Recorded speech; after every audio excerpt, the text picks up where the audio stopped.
All right, guys, I am bringing you back, so we will get started.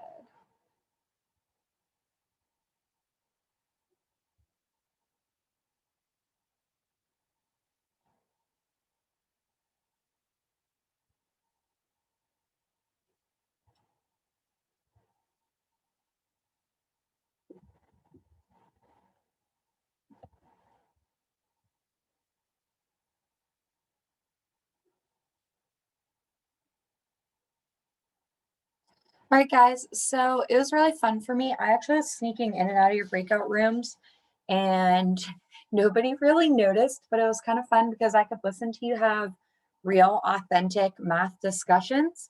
And I really enjoyed hearing us using math terminology, giving the right words, and just overall putting in a good effort. So, two of the three breakout rooms were doing fantastic.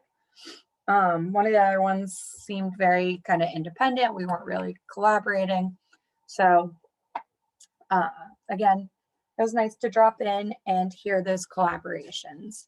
So, real quick, we'll just go over some of the beginning examples and then we'll make our way down through the other ones. So, in example A, you have a horizontal line with a slope of 2. So what that means that a possible slope or possible line for f of x needed to have a slope of 2. So it didn't matter where your line was, as long as your line had a slope of 2. So down in my analysis, since the value of f prime of x is always 2, then m of f of x needed to be 2. So you could have had any f of x function as long as you had f of x equals 2x plus some b value. So I went through the origin. You could have gone through a different point, but any, kind of aspect along that would have worked. All right, so that's what we had to do for part A. Part B got a little bit more complicated. So now you have a linear function. So if the derivative is linear, then the original is a quadratic. So since f prime of x is negative to the left, so f prime of x is less than 0 from negative infinity to 0, then f of x needed to be decreasing. And then f prime of x is greater than 0 from 0 to infinity. Therefore, f of x was increasing. And then you could talk about the fact that f prime of x is increasing always, which tells me that f of x is concave up always. So for that reason, I could have had any sort of quadratic where it was concave up and then decreasing to the left, increasing to the right.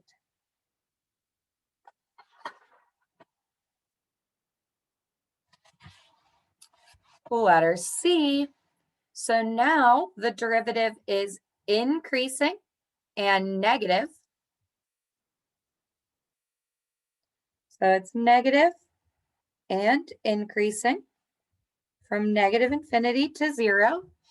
So that implies that f of x is decreasing and concave up. And then f prime of x is still less than 0 and decreasing. Therefore, f of x is still decreasing and concave down. And we also should notice this time that f prime of x has a 0 at 0.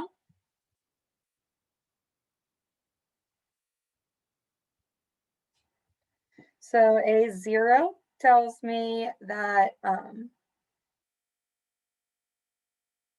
I have a potential extrema, and or we should notice it goes from increasing to decreasing at x equals 0, which does tell me that f of x has a POI. So I know that x equals 0, I have a point of inflection. My graph is always decreasing, and I have a change in concavity. So here is my point of inflection, maybe. So again, there's one potential graph. Your graph could have been lower, it could have been higher, but that is one potential graph for this function. Okay, any questions at all on that first page?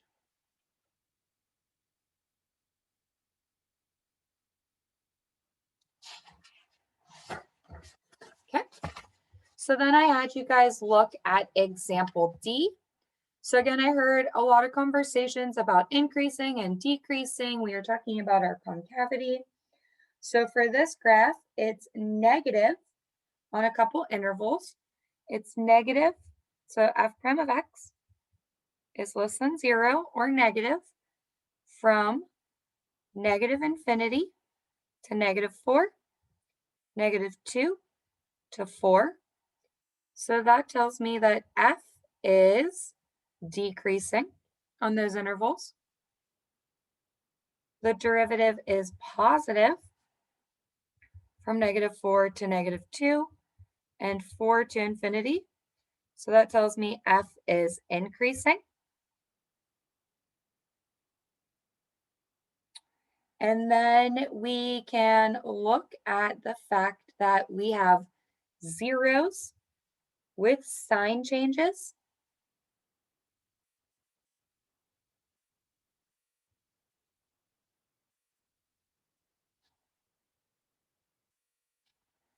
Which implies f has extremas. So we can figure out what type of extrema based on the changes in signs. So it goes negative, positive, negative, positive. So that implies that this goes decreasing.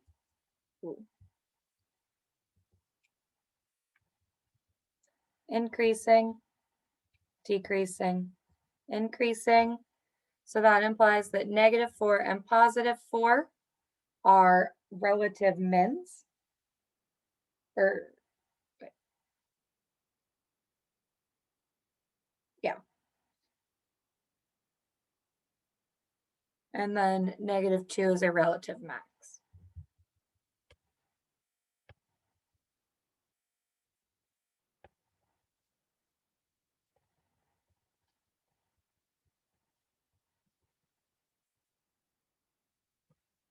And again, I'm getting all of this just based off the graph of the derivative.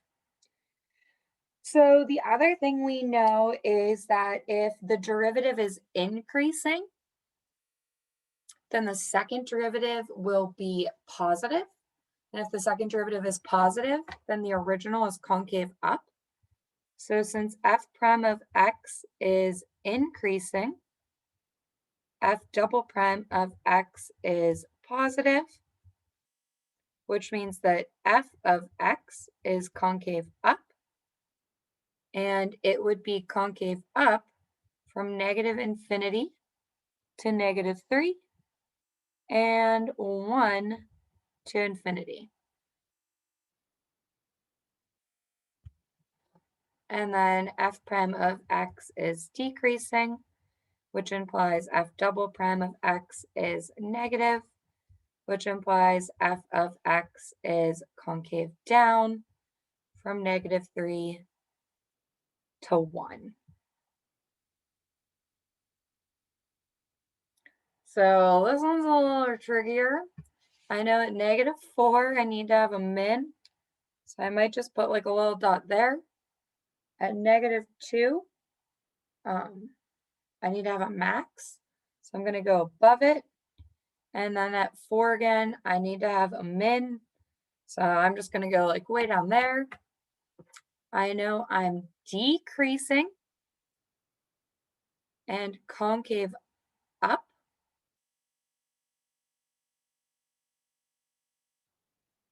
So decreasing and concave up would look like that. Increasing and concave, so my point of inflection is at -3 and at 1. So I'm just going to change from concave up to concave down. And then I stay concave down till here. So I smooth that out. And then I go back to concave up and continue on. And again, that might have been like a little lower than I wanted, but you could adjust. That's why I did it in pencil. So I could keep my lines smooth and hit my marks.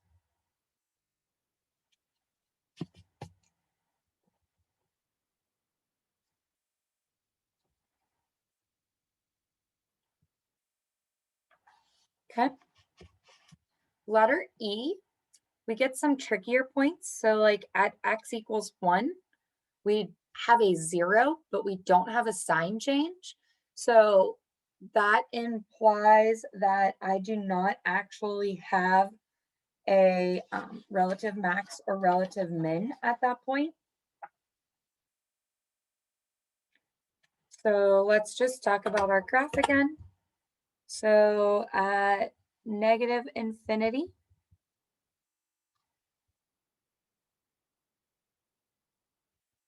to -5, the graph is negative, and that's the only point f prime is negative. So since that's the only point f prime is negative, that's the only time f of x is decreasing.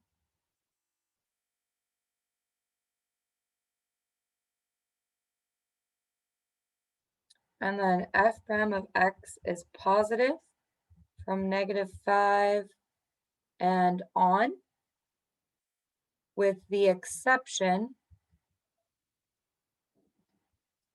of x equals 1, because x equals 1 is where f prime of x equals 0.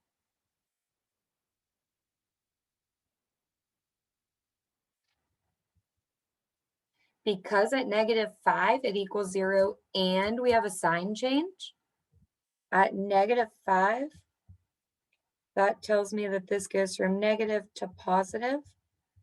So that tells me that my graph goes from decreasing to increasing. So that tells me that -5 is a relative min.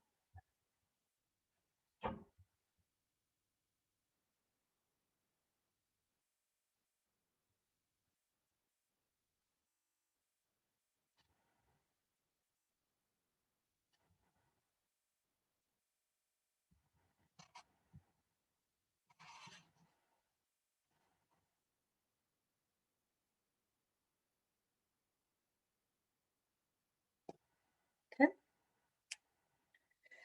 And then we could also talk about the fact that the derivative is increasing on intervals. So f prime of x is increasing from -infinity to -3 and 1 to infinity. Therefore, f of x is concave up and f double prime of x is positive. And then we could say f prime of x is decreasing from -3 to 1, which implies that f of x is concave down from -3 to 1. Now, we need to allot or check for points of inflection. So points of inflection would occur potentially at the extremas. So f of x would have a point of inflection where we change from increasing to decreasing. So f of x has a point of inflection at x equals -3 and x equals 1.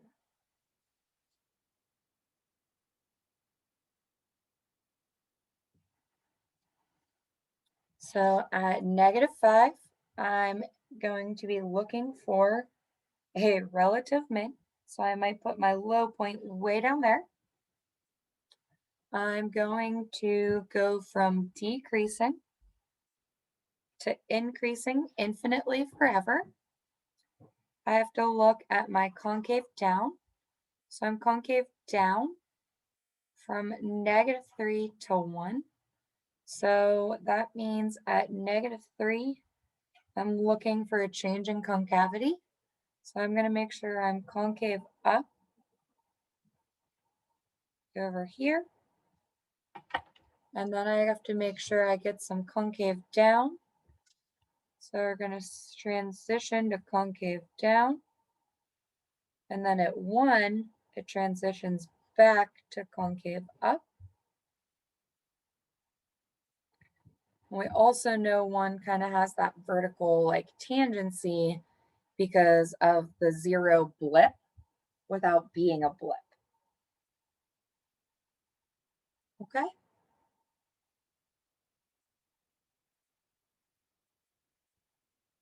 So that's why we curve sketch after we do all of our derivative and analysis tests, because curve sketching is so dependent upon the first and second derivative tests.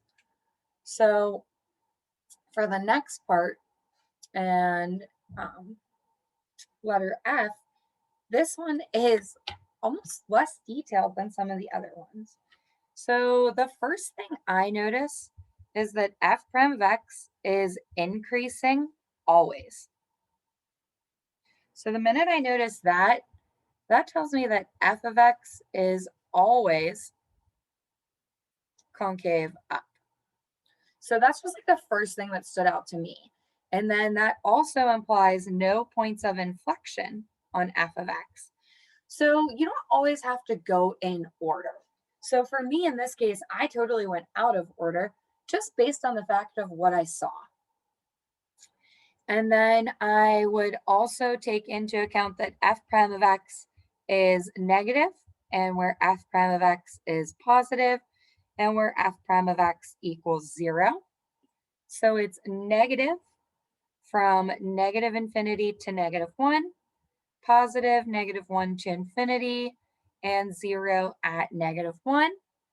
So that implies that f of x is decreasing, f of x is increasing, and because f prime of x has a sign change, f of x has a local or relative min or max, in this case a min because it goes negative to positive, um, at x equals -1. My car keys are in the kitchen on my wallet.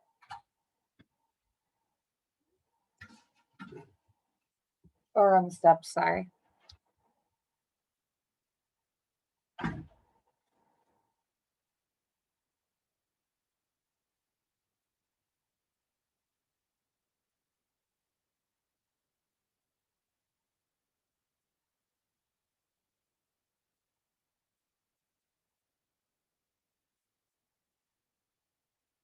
Okay.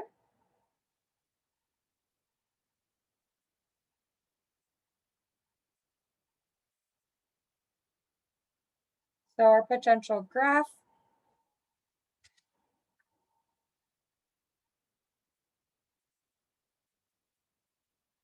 might look like that.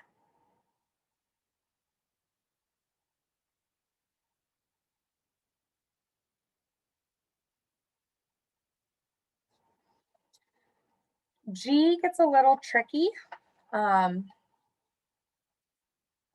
because the first thing you should notice is right here on f prime of x, a point at which the derivative does not exist.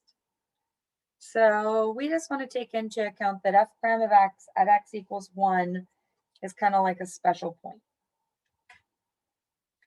So then analysis says that f prime of x is negative from negative infinity to negative 4 and 3 to infinity. It's positive from negative 4 to 3. So that tells me f of x is increasing and f of x is decreasing. Since f prime of x is increasing, f double prime of x is positive, which means f of x is concave up. And that interval would be negative infinity to 1.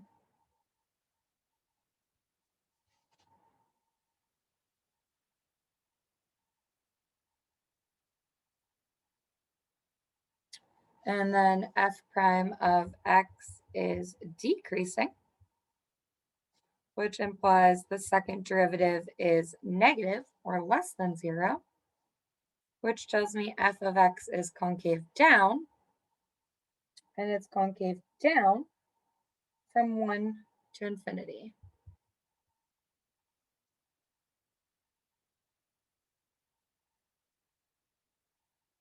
Since we have a sign change on the derivative at negative 4 and at 3, those sign changes tell me that I have extremas. So x equals negative 4 is a relative, in this case min, because f prime of x goes from negative to positive. And x equals 3 is a relative max because f prime of x goes from positive to negative.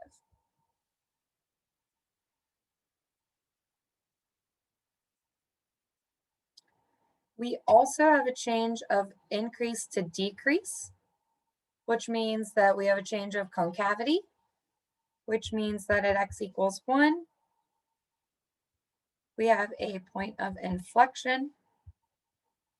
And again, your reasoning because f prime of x goes from increase to decrease, or you could say f double prime of x goes from positive to negative.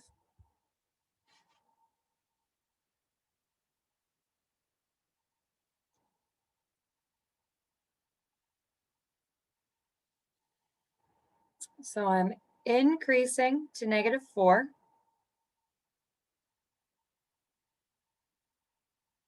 Or wait, negative 8. Sorry, kiddos, I totally wrote those backwards. The derivative is negative, then we're decreasing. The derivative is positive, we're increasing.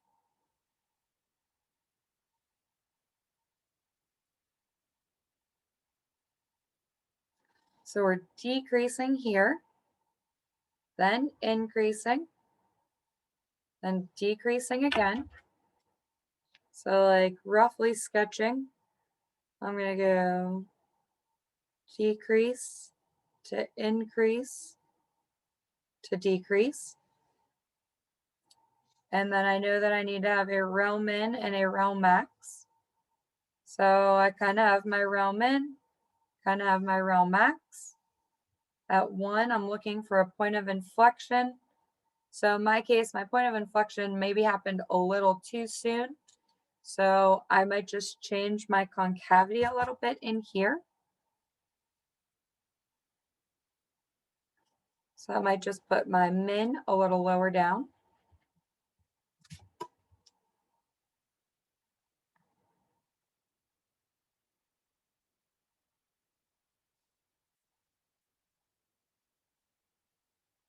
Okay.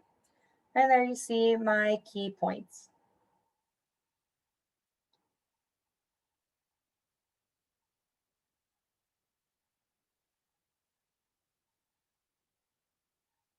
So I think that's enough derivative sketching. We're going to skip H and I, and then we're going to move on to A, B, and probably C and D.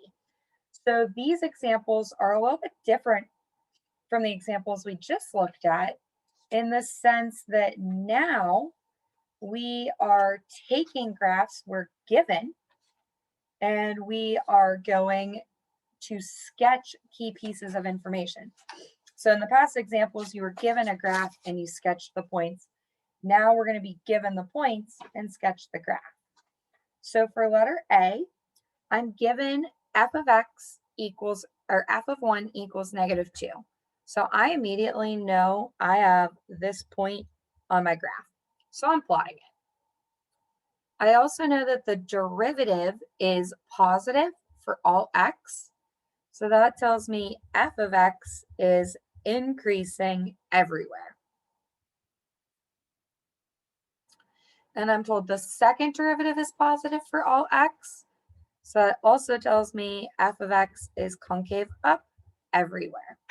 So I need a graph that is increasing concave up and passes through that point.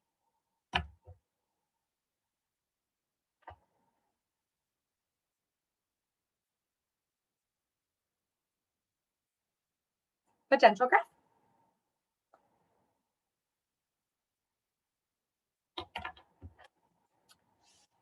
Okay, f prime of x is 0 for x greater than 1.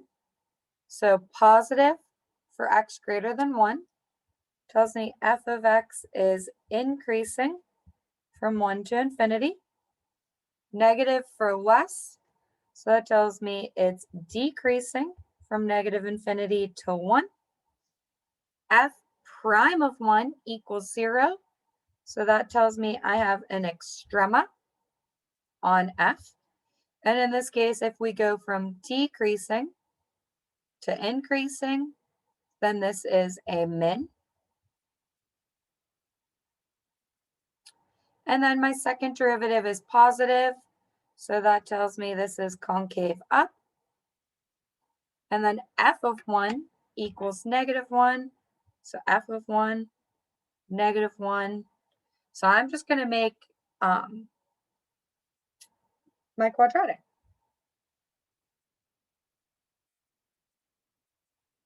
There you have it. I think these are kind of fun. I think they're more enjoyable than the other ones.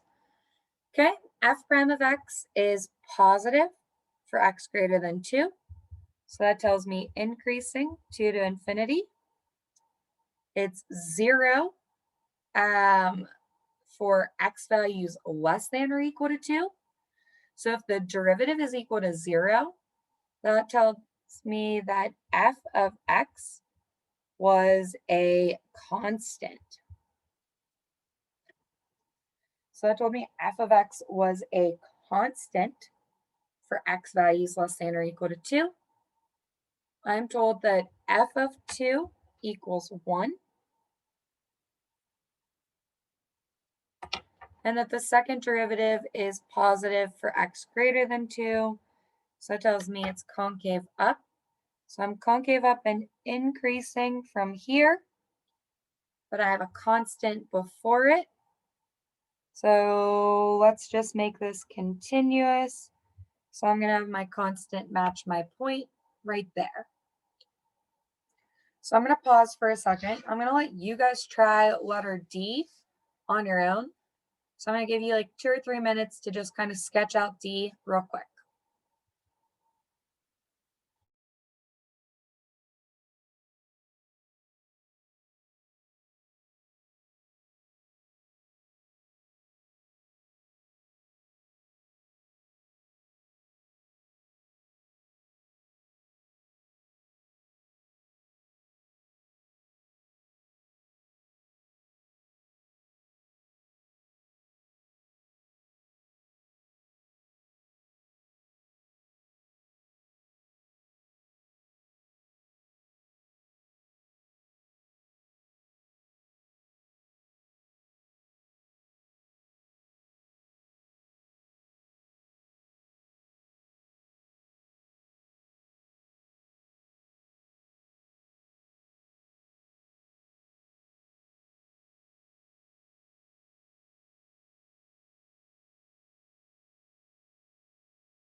So for letter D, hopefully you recognize that you have a cusp type of feature happening at -1.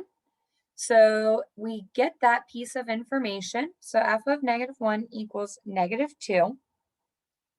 We're always kind of given that key point, but we're also told that the derivative goes from decreasing to or negative to positive. So that tells me f of x is decreasing to increasing.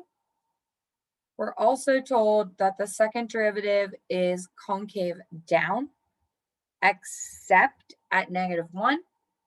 So that kind of implies this cuspy, sort of non-differentiable piece at -1.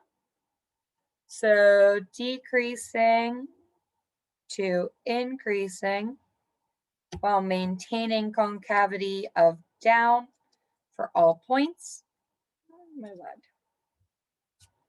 We have a cusp. So more than likely this function is a kind of cubic with a square. It could be to potentially like x to the 2/3, and then it would be shifted and down. So it'd be like -1 inside the function and then -2 outside.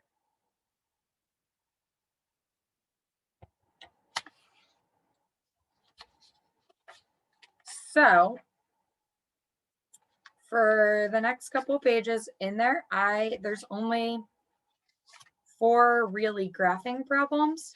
And then you have just kind of give me the information based off of what you're given. So you're filling in the blanks, analyzing the graphs of f, f prime, and f double prime. So f of x is increasing implies f prime of x is what? So you're not actually giving like specific points. You're really just telling me generalized statements for that page. And then you're going to do 1 to 4 on the next page with specific points. So, and I know the assignment I gave you yesterday was rather lengthy. So that's why you only have kind of 4 questions for today.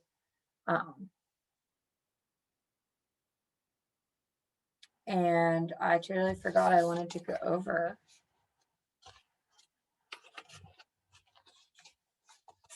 my table page with you. So actually, sorry, really briefly, let's go back and look at that table page. Again, I think this is kind of a key feature and problem because AP loves to give you tables. They love to give you problems in which you have to analyze data from a table. So it says identify all x values where f has a relative min. So how could we identify where x has a relative min? Well, f has a relative min anywhere f prime of x would equal 0. So I noticed that we have f prime of x equaling 0 at 2 points. But to be a min, it has to equal 0 and f prime of x has to change from negative to positive because you need to go from decreasing to increasing. So f of x would have a relative min at x equals 3 because f prime is negative to the left and positive to the right.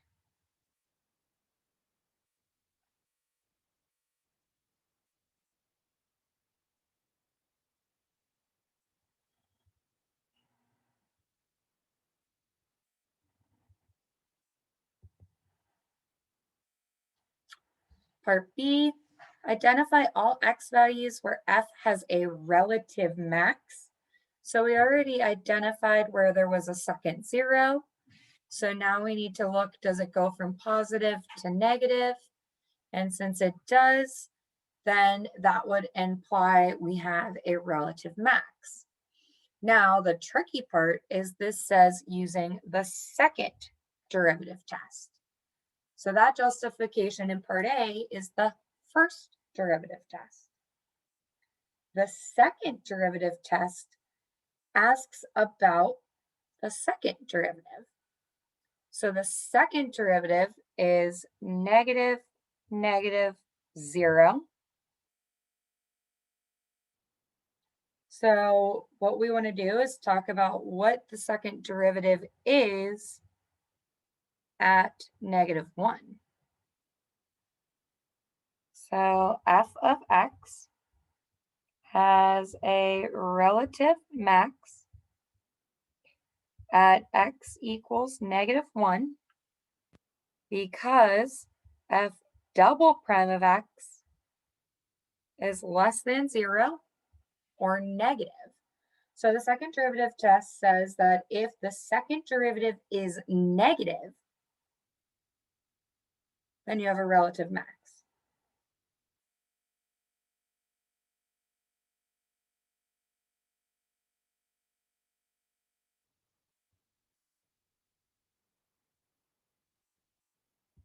So f of x has a relative max at x equals -1 because f double prime of x is less than 0 or negative when f prime of x equals 0. Identify all values where f has a POI. So a point of inflection would occur where the second derivative is 0.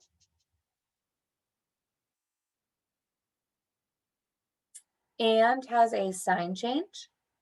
So it changes from negative to positive. Therefore, f of x has a POI at x equals 0 because f double prime of x changes. You move the paper and screen a little bit. What? Oh, sorry. Changes from negative to positive.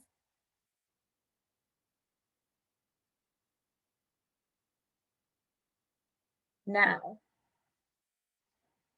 f double prime of x equals 0 at 7 also.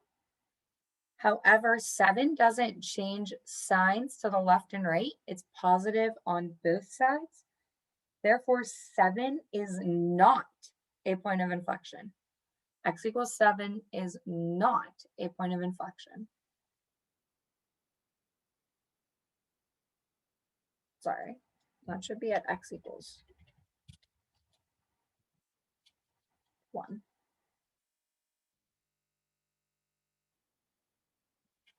All right, and then D is one of my favorite. What is the equation of the tangent line at x equals 5?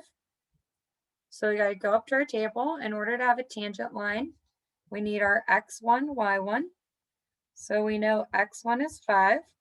So I need to know y1. So that means what is y when x is 5? So it's 3. So I have the point 5, 3. And then in order to find the equation of the tangent line, I need the slope of the tangent, which is the derivative at that x value. So I need the slope of the tan, which is f prime of 5. So I go back up to 5, go to my derivative, and see that they meet up at 2. So the slope of the tangent is 2. So what is the equation of my tangent line? Well, my tangent line equation would be y minus y1, which is 3, f prime of 5, which is 2, x minus x1, which is 5. So you have y minus 3 equals 2, x minus 5.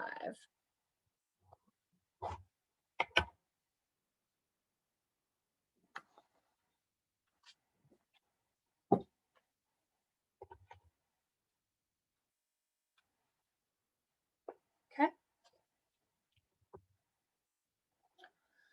Hopefully everybody was able to follow along. Hopefully that helps create some clarity with our first, second derivative tests and our increase, decrease, concave up, concave down. and curve sketching. We are at this point going to start optimization tomorrow. Optimization is kind of the application. So when you're optimizing something, you are looking to find where it's maximized or minimized. So companies do this with profits or costs and revenues. So tomorrow, over the next 2 days, we're going to really look at some applications of calculus in terms of real world problems. So I will see you guys back tomorrow.